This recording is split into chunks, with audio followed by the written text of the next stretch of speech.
유혹을 많이 느끼는 것 같아요. 아, 저기 페이스가 얘기하니까 저도 생각났어요.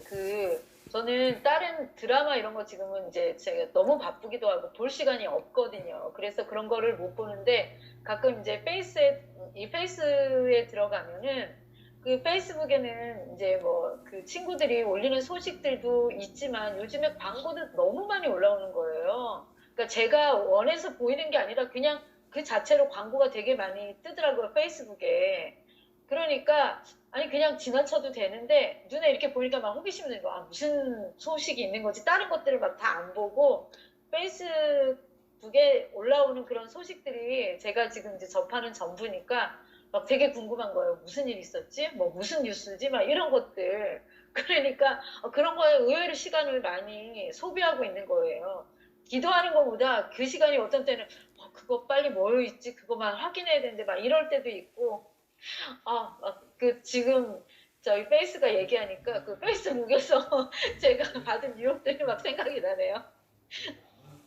또 그 말 하시니까 또 저도 생각이 하나 들었어요.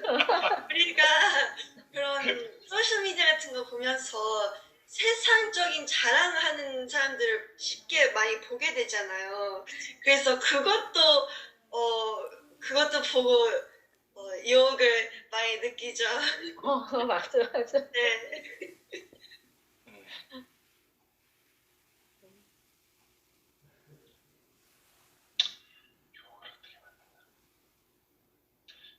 저는 유혹을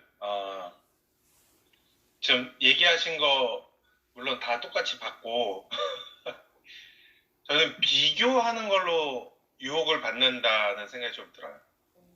그러니까 들키고 싶어 하지 않는 거죠. 원래 나를. 그래서 그런 거죠. 원래 나는 뚱뚱한데 뚱뚱한 걸 들키고 싶어 하지 않아. 그래서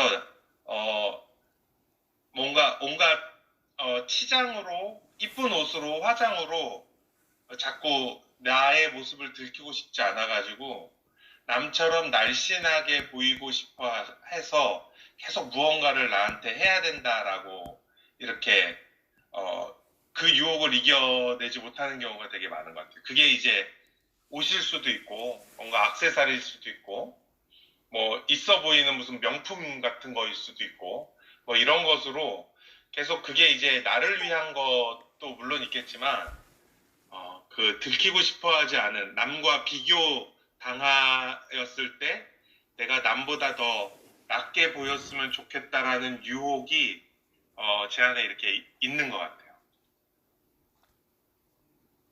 네, 많이 그런 것 같아요. 그래서 뭐 사진 찍고 그런 필터 같은 것으로 많이 실질적인 아닌 모습을 많이 보이게 하잖아요. 그리고 그냥 스스로의 몸만 그런 것도 아니고 그 사는 방식도 많이 그렇잖아요. 이렇게 되게 되게 팬시하게 되게 럭셔리어스하게 사는 것처럼 그렇게 많이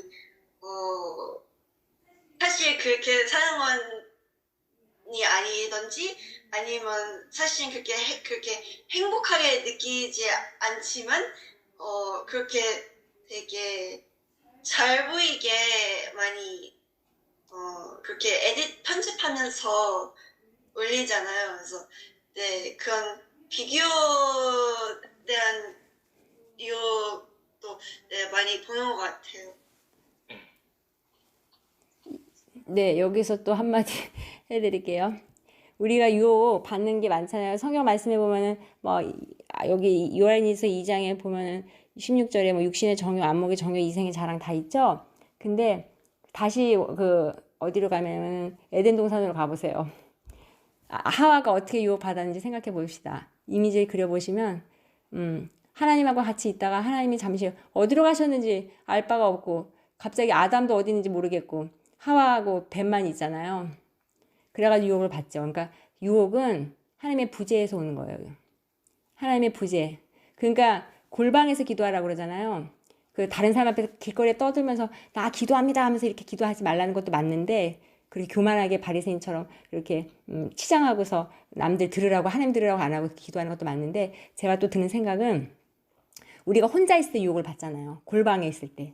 골방에 있을 때 음란한 비디오 보지, 엄마가 보지 말라는 게임 하지 말라는 게임 하지. 그런 식으로 죄를 지는데 네가 그 처참하게 무너지는 그곳에서 기도하라는 거거든요. 그건 네가 유혹받는 그 자리에서 하나님의 임재하심이 있게 하라는 거거든요. 그러니까 우리가 유혹받는 것은 뭐냐면 하나님의 부재다. 만약에 하나님이 그 자리에 있었다면은 소통을 했다면은 너 그 따먹지 마 그렇게 하셨을 거 아니에요. 그죠? 근데 우리가 하나님의 부재하지 않고 임재하심을 계속 유지할 수 있는 게 뭐냐면 주님의 말씀을 우리가 항상 가까이 하고 항상 육신으로 오신 그 주님의 말씀이지만 그것을 나와 함께 있는 거죠. 그러면 부재가 없겠죠. 그게 율법이었어요, 사실. 그러나 그 율법을 우리가 할 수가 없었던 거야, 또. 그래서 예수님이 오셨고, 예수님이 오셨는데 예수님이 있을 땐 괜찮았죠. 예를 들면 가룟 유다를 예수님이 계속 따라다녔다고 생각해봐요. 그러면 팔지 못했을 거예요. 그죠? 계속 붙어 다녔어요. 봐요. 그러면은 그 은 30냥에 팔 수 있었겠어요? 없었겠어요? 없었단 말이에요. 유혹을 받지 않았을 거란 말이에요. 그런데 예수님이 따라다닐 수가 없었죠. 그렇기 때문에 예수님이 부활하신 다음에 뭐가 왔어요? 성령님이 오신 거예요. 성령님이 왜 오신 게 중요하냐면 임마누엘, 우리가 항상 하나님의 부재가 없게 하기 위해서, 죄로부터 종노릇하지 않게 하기 위해서 유혹받지 말라고 성령님이 오신 거예요. 궁극적인 걸 말씀드리는 거예요. 아멘. 아시겠죠? 그러니까 우리 유혹을 받을 이제 필요가 없어요. 왜냐? 성령님이 계시니까. 그러나 성령님을 무시하고 말씀만 아무리 봐보세요. 말씀 중요하죠. 그러나 말씀이 살아서 역사할 수가 없으니까 경건의 모양은 있으나 능력이 없는 거예요. 반쪽이니까. 그분이 우리를 지켜주셔야 되는 거니까. 우리가 지킬 수가 없잖아요. 그죠? 그러니까 유혹이라는 것이 어디서 오는지. 유혹을 많이 느끼는 것 같아요.